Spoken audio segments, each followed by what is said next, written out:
All right, chapter 10, Stars and Galaxies. So the universe refers to everything that physically exists, the entirety of space, time, matter, and energy. Okay? To argue that there is something other than this is a good argument. Other than matter, there's more than just matter in our existence, but that's a different topic, maybe for another day. But when we're talking about the study of the universe, we're talking about the study of everything that physically exists. Okay, so time, matter, energy, physically existing. Even though time, I don't know, does time physically exist? Well, time and matter are connected very, very closely. So when we study matter, we do study time. When we study time, we study energy, and so they are all connected in that way. Popular scientific theories state, now here's where we're talking about origins and the beginnings. Popular scientific theories state that the universe was created billions of years ago when nothing exploded and created everything.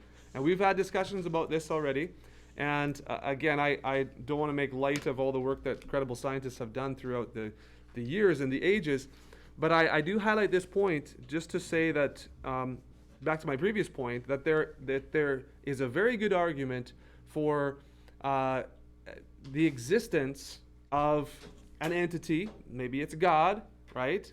But there's an argument for something other than what we can physically observe and other than time, matter, and energy. Okay? So when nothing exploded and created everything is a pretty big leap of faith. And when we talk about biblical accounts and other accounts of creation, right? There is a God that's outside of the universe, that's outside of space and time and matter and energy, that instigated this. So when it comes down to it, there's two big questions that you need to ask yourself and two big viewpoints where we kind of consider how things started. It's either nothing created everything or God created everything. And even the Big Bang that we talked about before, nothing exploded and all of a sudden there was everything. Sounds an awful lot like God spoke it into being, and there was nothing, and now there was everything. So there's you do need to think critically about this. So in the Bible we read this, by faith we understand that the worlds were framed by the word of God, so that the things which are seen were not made of things which are visible. And in recent decades, science has kind of come around to this, that you know what? There was nothing, and then all of a sudden there was everything. We don't know how that happened, even though for thousands of years this has been written in the Bible that, you know what, it's actually God, guys. It's actually something that's outside of our physical realm that instigated the physical realm. Scientists have come to that point, but they won't kind of allow for God to be part of that, unfortunately. Another verse in John 1:3, all things were made through him, and without him nothing was made that was made. And so in the Bible we see in numerous places that God is the instigator for our creation.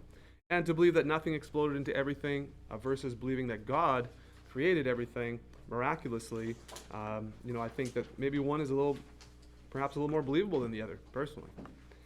So we just watched this 3D simulation. This is a comparison of sizes of stars and planets and galaxies and black holes and stuff like that. So you'll be able to look up this video on the website if you need to. All right, let's talk about magnitude. So what is magnitude? We're talking about a star's magnitude, and that refers to the brightness of a star. Okay? So the magnitude, that word means size. So a star's size or star's magnitude refers specifically to the size of its brightness, or the amount of brightness that it has. And this is a little bit funny, but a magnitude of -1 is the brightest star, or the brightest stars in the sky. The -1 is the brightest. 0 is a little less bright, and 1 is the least bright. Right? Don't ask me why. That's what it is. The moon has a magnitude of -12.7. The sun has a magnitude of -26.75. So the more negative you go, the brighter it is. It would have to do with your mathematical equations, inverse proportional, logarithmic things, I think. But that's just the numbers that they use. Could they have turned those into positive? I think might have been a little bit easier for us to understand. But it would be connected to the mathematical equations they would use to determine this. Question? So we're not talking about size, we're talking about brightness. So yeah, the sun is not as big as some of the other stars, like Betelgeuse, for example, right?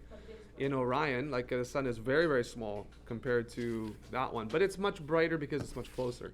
So this is not the actual size of the star we're talking about, not the magnitude, the size. We're just talking about the brightness from our perspective. So the sun is very, very bright from our perspective.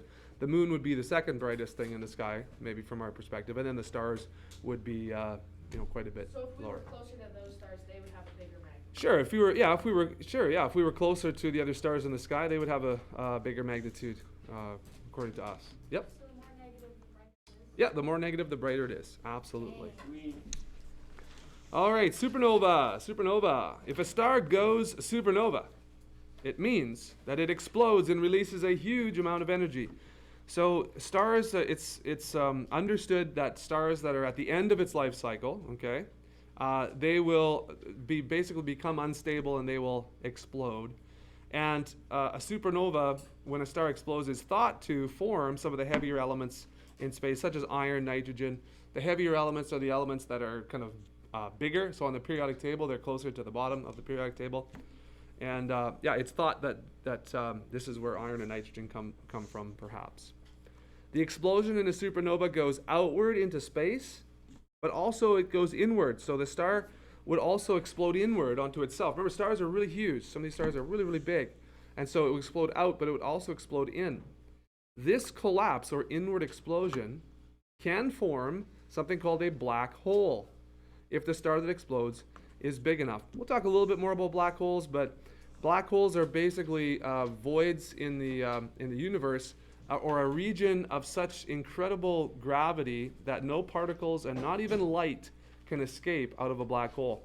And it's thought to have come from when stars, go supernova, and it just kind of like it just sucks everything around it in, including matter and light and energy, and then so you have this region of space that has an imbalance of gravity, and it's such intense gravity that it creates this void. Where does it go? I don't know. Go to another dimension? Don't know. But it's a very intense, heavy region of intense gravitation. Okay, so a galaxy is the collection of hundreds of billions of stars that are held together by gravitational forces, or by some forces. We'll talk a little bit more about that coming up. But they are held together somehow by some intense force.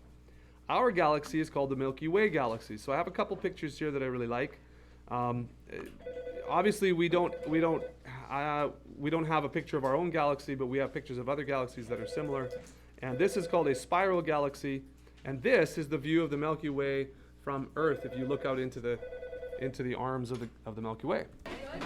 Okay, the bell rang here. Let's continue this. Continue this tomorrow. Okay, you guys, we'll continue this tomorrow. So this ends part 1, chapter 10.